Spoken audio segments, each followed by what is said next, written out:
Bonjour, aujourd'hui je vous propose de se retrouver autour de la lecture d'un enseignement qui se trouve dans le recueil Soi, toujours aux deux océans, et qui vient de notes prises par le traducteur lui-même, Paul Verviche, qui a été auprès de Maharaj dans les fin de l'année 1980. Commence donc par un échange, toujours une question d'un visiteur à Maharaj. Maharaj accepterait-il de parler de l'abandon, de la spontanéité, du maintenant? Nisargadatta. Il n'y a pas à chercher le maintenant ou quoi que ce soit, mais à être éveillé, attentif à sa propre conscience. La conscience doit être consciente de sa faculté de prendre conscience. Rien d'autre n'est à faire, aucun acte particulier à remplir. Parler d'abandon est simplement une manière d'exprimer cela. Vous êtes pure présence consciente. Vous l'êtes et vous n'avez pas à le répéter avec des mots. Gardez-le au fond de vous-même. Rappelez-vous toujours, la conscience est toute chose, tout. S'il n'y a plus de conscience, le monde n'existe plus. Cette conscience est avec nous à tous les moments de notre existence. Cette connaissance n'a pas d'aspect ou de forme. Elle est semblable à la lumière de la vraie connaissance. Elle est de la nature de l'amour. Comprenez bien que cette conscience n'est pas représentée par le corps, qu'elle est seulement lumière. Cette lumière, ce qui éclaire le monde, mais qui le manifeste aussi dans sa totalité, et de la nature de l'amour, dans cette reconnaissance que tout ce qui se présente, tout ce qui se manifeste, est cette lumière et cette conscience.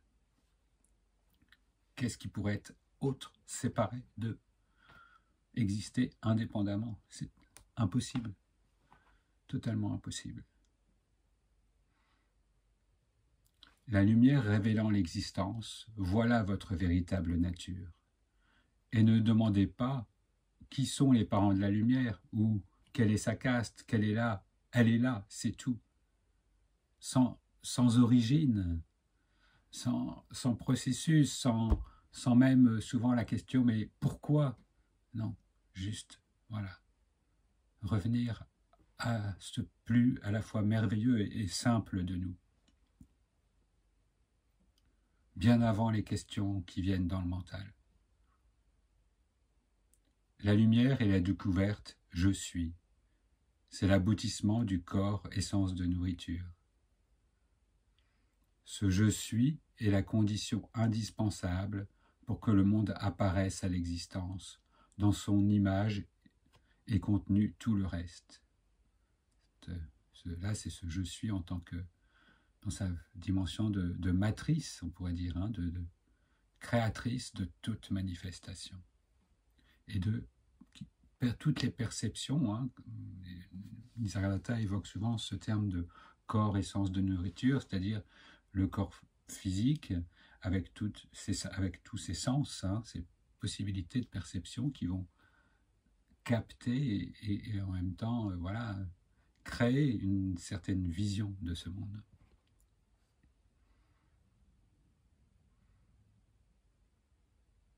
Observez, percevez, regardez ce « je suis » sans l'œil physique. Cette conscience précède la vue, en dehors de cette certitude « je suis ». Que pouvez-vous posséder d'autre? Vraiment cette toute première, on va dire, manifestation, perception de nous-mêmes, mais qui est une perception avant même l'essence. Ensuite, l'expression, comme là, le fait de l'évoquer, de parler, se fait avec l'essence, se fait à travers le corps, mais avant cela.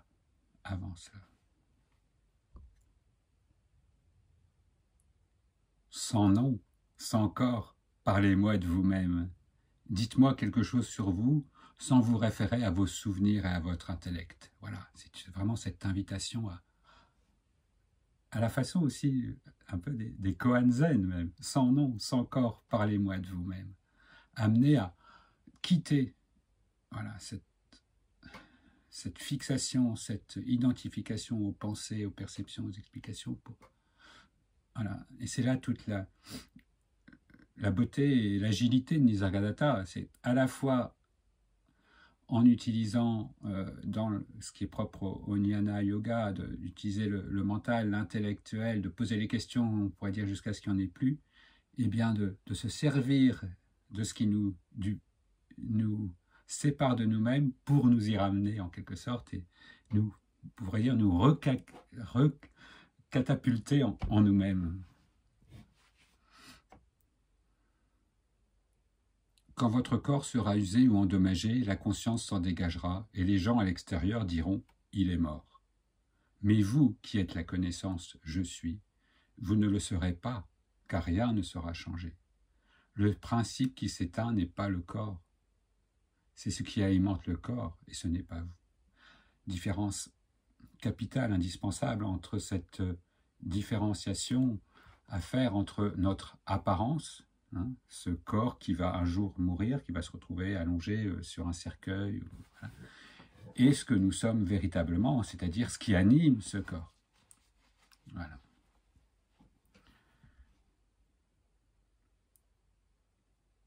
Une autre question.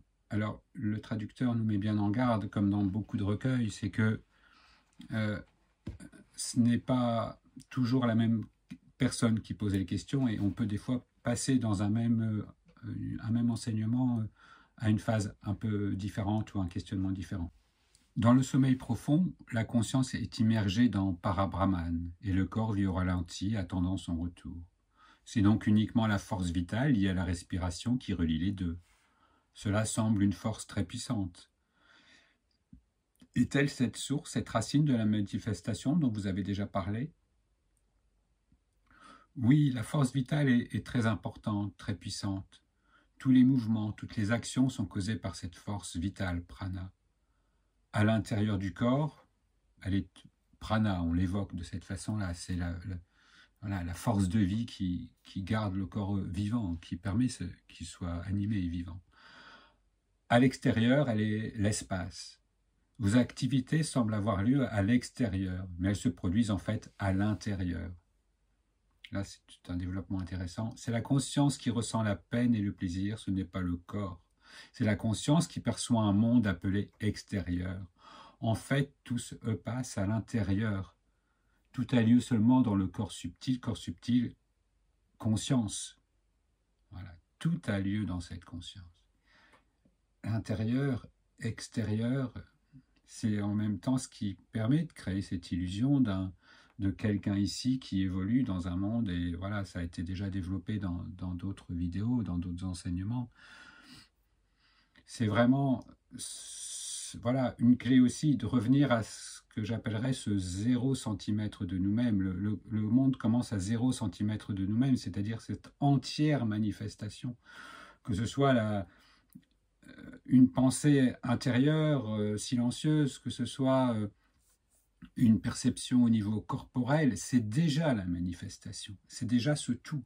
Que ce soit une montagne qui semble vue au loin ou que ce soit voilà, une perception du corps, c'est la même chose, c'est cette manifestation dans son ensemble.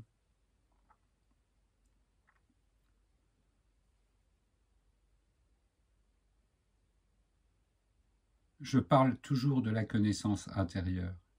Vous cherchez à vous connaître en vous appuyant sur ce qui est à l'extérieur de vous. Cela n'est pas possible, puisque en fait, si on considère quelque chose comme extérieur, on est déjà dans l'histoire, on est déjà dans cette manifestation du je suis, et aussi, on va le voir après, voilà, donc dans l'illusion, dans ce que voilà, on peut appeler l'histoire, mais c'est déjà, on pourrait dire, voilà, c'est pas là qu'on va pouvoir trouver notre réalité immuable, bien évidemment.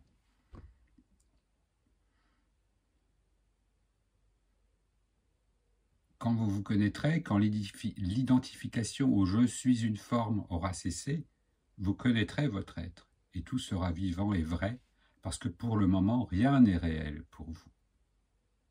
Ce n'est jamais le corps qui découvre qu'il existe, c'est la conscience présente en lui-même qui donne réalité à toute chose. La conscience de quoi que ce soit ne peut être qu'intérieure.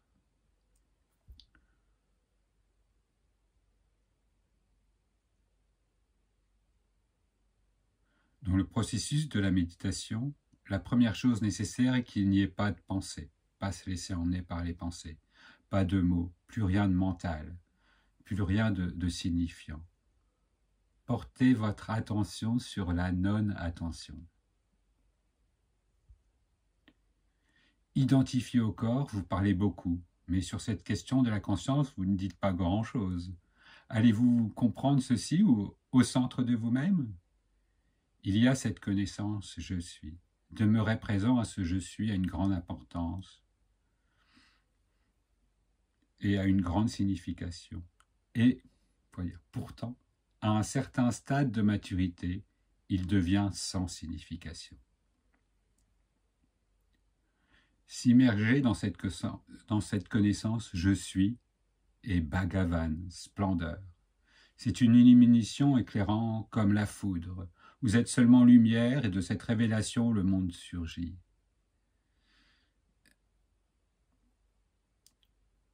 Le mot de lumière, la référence à la lumière est certainement ce qu'il y a de plus proche, mais ne pas s'attendre non plus à un feu d'artifice, ne pas s'imaginer un feu d'artifice. C'est vraiment ce qui, là, maintenant, éclaire le monde.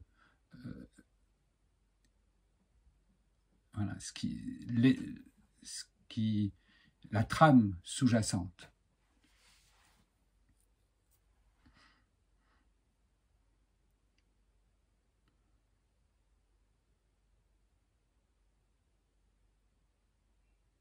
Ayant atteint ce stade, vous êtes le pur joyau du diadème, le diamant au sommet de la couronne. M'ayant assimilé, pleinement éveillé, ce qu'est le monde, ce qu'est cette conscience, vous souhaiterez vous en débarrasser. Vous découvrirez que cette splendeur est le siège de toutes les erreurs, de tous les mensonges. Quand vous l'avez totalement compris, vous transcendez cet état. Ce n'est plus rien, c'est comme quelque chose qui vous gênerait dans la gorge. Vous voulez vous en débarrasser.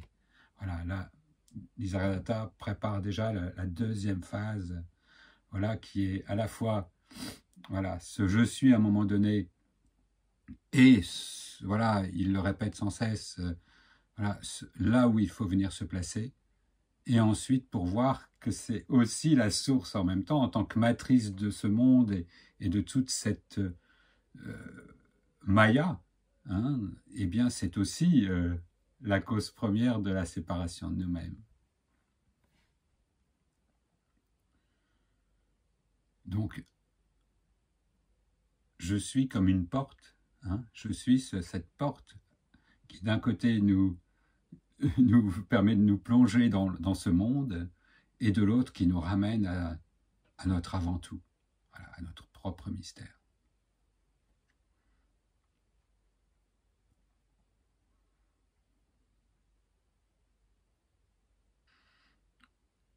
Un visiteur demande « Est-ce que le « je suis » est l'élément premier ?»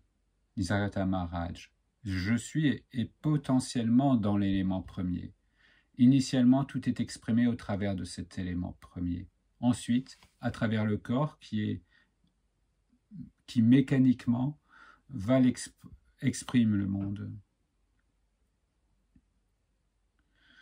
Nisargadatta fait vraiment la différence entre ce qui est vraiment vrai, vraiment voilà cette source du je suis, ce je suis dans ce qui va permettre cette expression, et ensuite très clairement à chaque fois il le répète, tout est comme mécanique, hein, on le voit d'ailleurs, voilà, toutes ces lois, et c'est là que cet enseignement qui s'inspire aussi avant tout et bien évidemment du vécu réel, et qui va s'exprimer à travers les enseignements qui se réfèrent à une tradition, une manière d'exprimer les choses,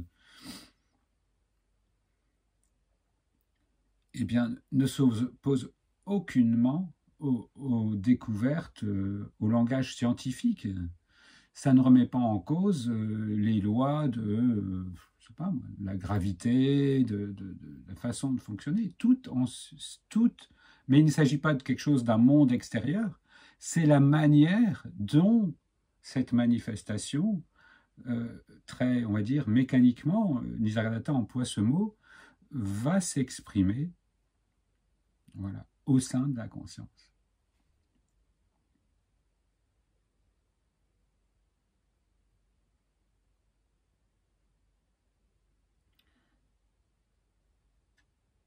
Nisargadatta. Je suis est potentiellement dans l'élément premier. Initialement, tout est exprimé au travers de cet élément premier, ensuite à travers le corps qui mécaniquement l'exprime dans le monde.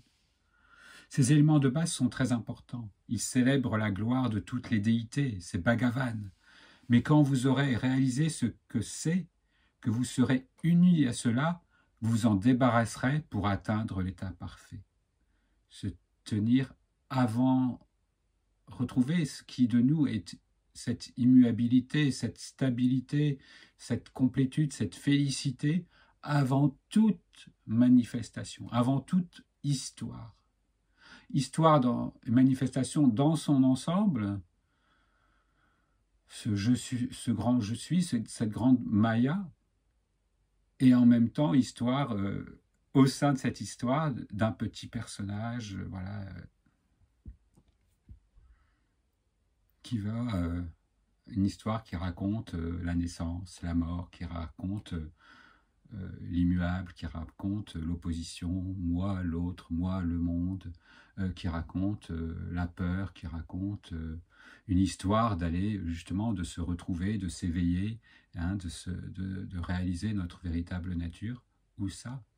Au sein de nous-mêmes en même temps. On ne peut que faire semblant de s'oublier, puisque ça ne peut que se passer en nous-mêmes en même temps, en tant que, voilà, cela.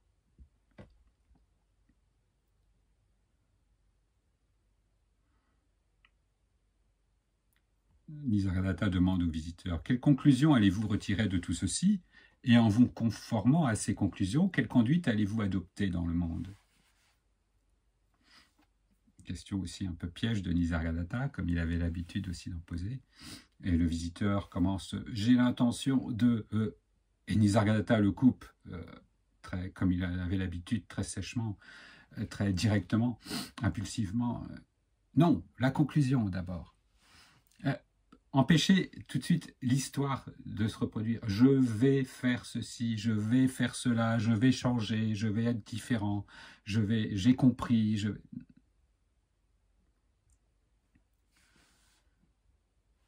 Ma conclusion est qu'il faut demeurer dans le présent, dans le jaillissement de l'inconnu. Et pour cela, je vais m'efforcer de suivre les mouvements de la conscience, flotter entre l'extérieur et l'intérieur. Nisargadatta coupe et traditionnellement on parle des trois mondes, le ciel, la terre, l'enfer. C'est là que vous voulez vraiment aller flotter? Ces mondes sont seulement contenus dans la conscience. Ils se ramènent encore à ce qui est du domaine de l'histoire, même si c'est d'autres mondes, même si c'est une vie d'avant, une vie d'après, c'est toujours cette histoire. Et où prend place cette histoire, cette Maya, cette grande manifestation du je suis, au sein de, voilà, de cette conscience une.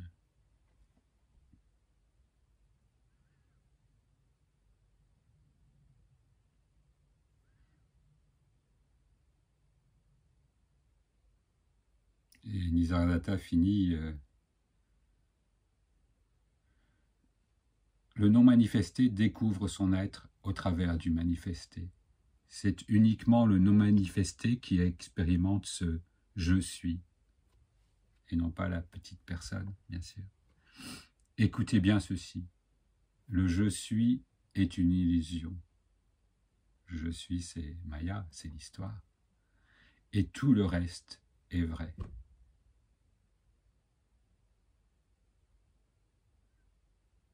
Qu'est-ce que tout ce reste? Vous écoutez ces entretiens depuis plusieurs jours maintenant. Parlez-moi de ce que vous n'avez pas retenu.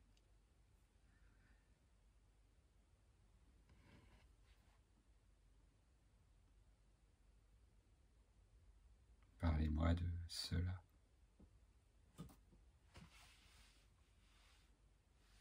Voilà, si vous voulez consulter l'entretien dans son ensemble, il est sur le site. Je vous mettrai le lien en dessous. Et puis je vous mets le lien aussi vers ce très beau recueil aussi de moins connu que le Je suis, mais vraiment avec de très beaux entretiens aussi, de très belle compilation de Paul Verviche, donc aux éditions des Deux Océans. Bien à vous. Belle méditation et beau retour à soi.